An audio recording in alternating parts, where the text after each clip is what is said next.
One of my earliest memories is being left at a playground by my mother and crying because I thought that she'd never come back and get me. Then when my own children were small, I noticed that they had the same fears. I think having these feelings is just part of growing up. Everybody has these feelings. And it's interesting that some folk tales deal very directly with these feelings that everyone has. Hansel and Gretel is a very good example of this kind of folk tale. Our version of Hansel and Gretel is set in the southern Appalachian Mountains around the 1930s in the Great Depression, when everyone was quite poor and that area was especially backward. After the film's over, I'll show you a little bit of how we change character by changing voice.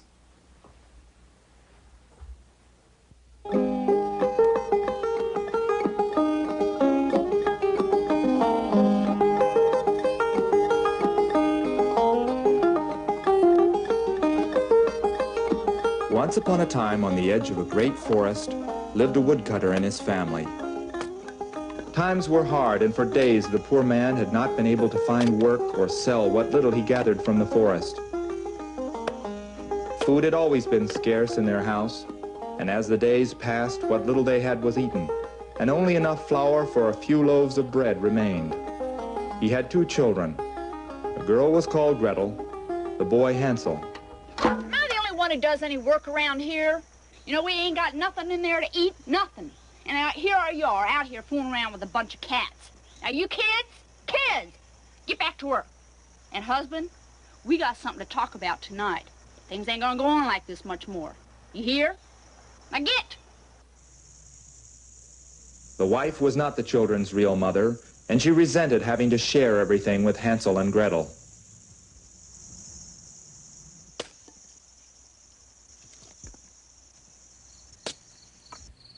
Tomorrow, we'll take the kids into the woods and we'll leave them there. And we'll take them so far out, they won't be able to find their way back. We have to do it. It's them or us. Now, tomorrow, we're going to take them out there and we're going to leave them. You understand? We're going to do it.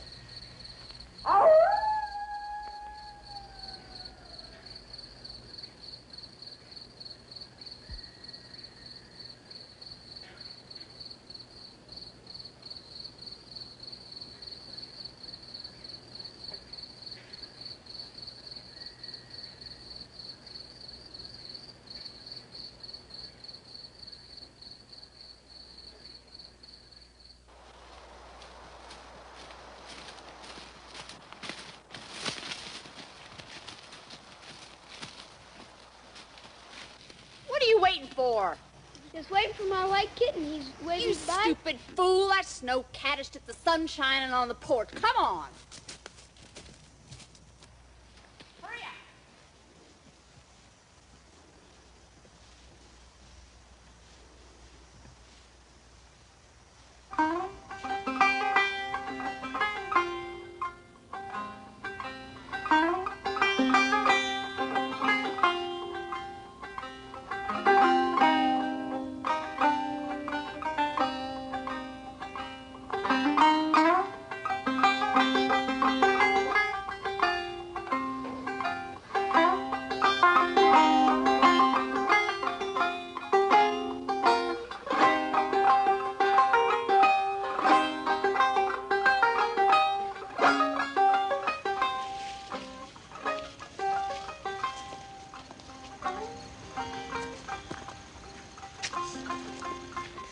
Sit down right here. Sit down. You stay right there. Come on, husband.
staying up a long time. We didn't think you was ever coming back, maybe, right, Pa? Now, tomorrow, we're going out again. So you go on and get up to bed. Get away from your father. Go on up to bed. Go on. Go on.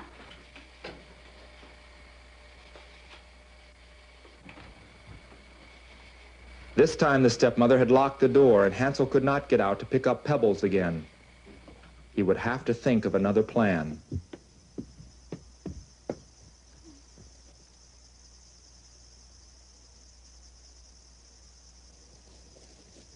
And so, as they entered the forest, he dropped white breadcrumbs along the way instead of pebbles.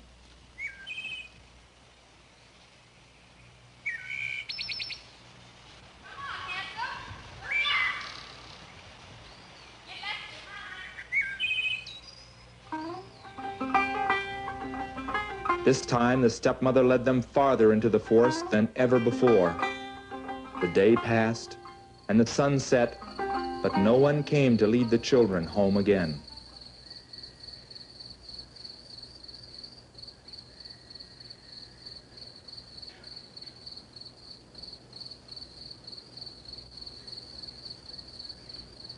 In the moonlight, they began to search for the bits of bread, but found none. The thousands of birds that live in the forest had eaten the crumbs as fast as they had been dropped. They were lost at last.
Nibble, nibble, little mouse.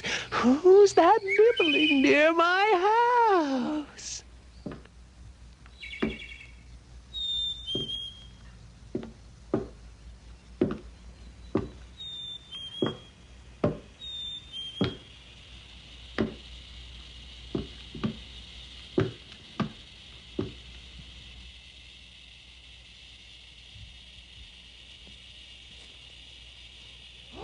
Why, it's two beautiful little children. Come inside. I have food and lots of it.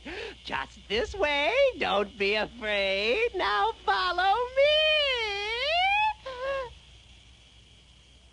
We'll start with an apple, and here's some bread and cheese, and you can have all you want. Well, go ahead. Aren't you hungry?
on! Wake up, you lazy girl! Come on!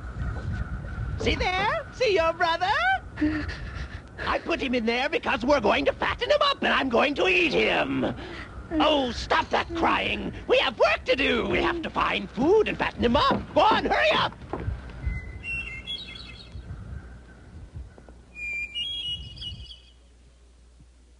And so Gretel worked for the witch day after day. The best food was cooked for poor Hansel, but Gretel got nothing but scraps. Here are some more. Come on, hurry up now. You're so slow. Now, witches have weak eyes and cannot see very well. But like beasts, they have a keen sense of smell, especially for human flesh.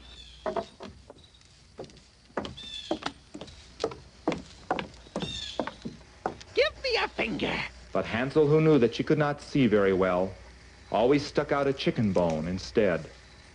And the witch wondered why he remained so thin.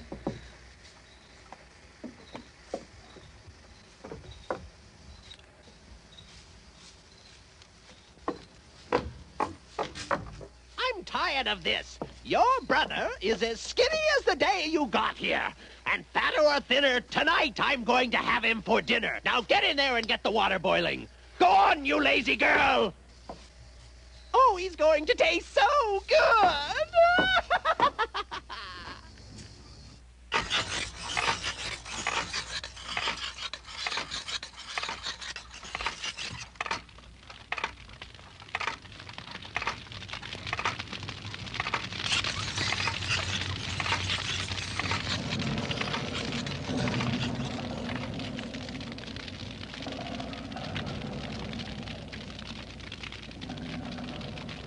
I'm going to bake some bread. I've already heated the oven and I've kneaded the dough. Now, you get over here and put these sticks on the fire.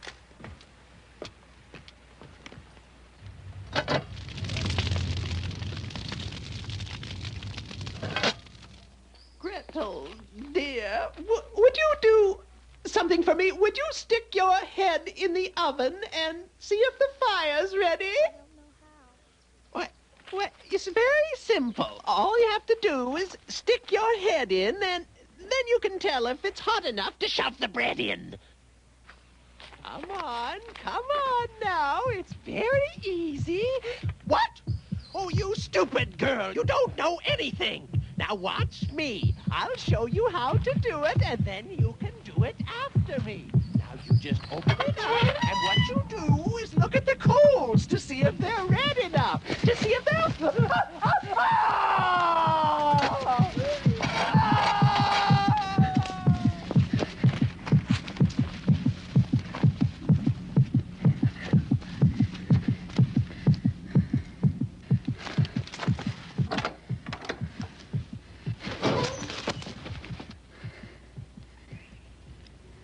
Gretel had seen where the witch had kept her treasure, and there in the box was more than they had ever imagined.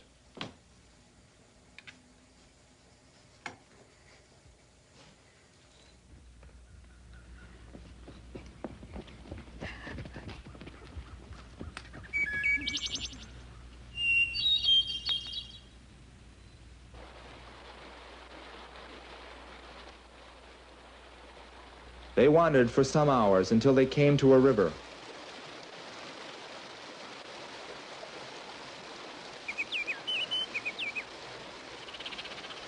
When they reached the other shore, they found that they had returned to familiar ground. Now the way home was clear.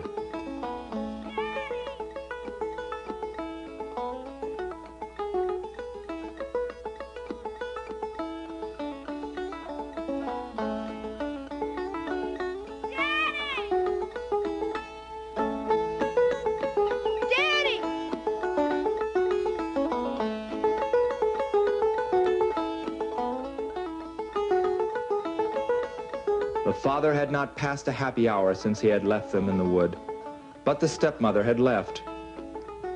And so Hansel and Gretel returned home, and now that they were rich with the witch's treasure, their troubles seemed to end, and they all lived happily ever after in that little house near the forest.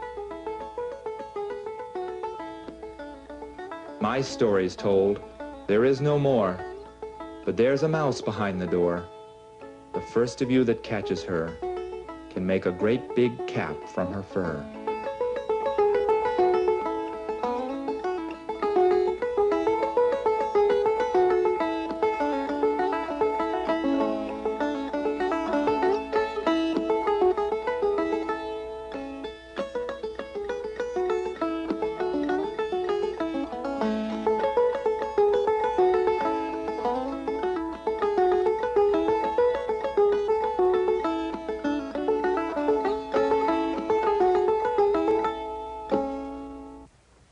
Some of you might have noticed from the credits in the film that the same actress who plays the stepmother also plays the witch.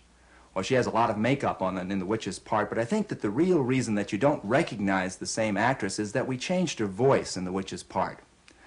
Now, I'm going to show you a sequence from the film with the original voice of the actress. This is a scene where the witch is trying to lure Gretel into the oven. Gretel, dear, would you do something for me? Would you stick your head in the oven and see if the fire's ready? I don't know how. What? Well, see, it's very simple. All you have to do is stick your head in, and then you can tell if it's hot enough to shove the bread in. Now, what we did is we took the original voice out, and we dubbed in another voice, a male voice, a voice of a man. In fact, we used the same actor who plays the frog in The Frog King. Now, let me show you the sequence as it appeared in the final film. Gretel, dear, would you do something for me? Would you stick your head in the oven and see if the fire's ready? I don't know how. Well, it's very simple. All you have to do is stick your head in, and then you can tell if it's hot enough to shove the bread in. This is one of the things that really makes making films fascinating. The ability to take the looks of one character and combine them with the voice of another and create an entirely new character. Funding for this program was provided by the Corporation for Public Broadcasting and the Arthur Vining Davis Foundations.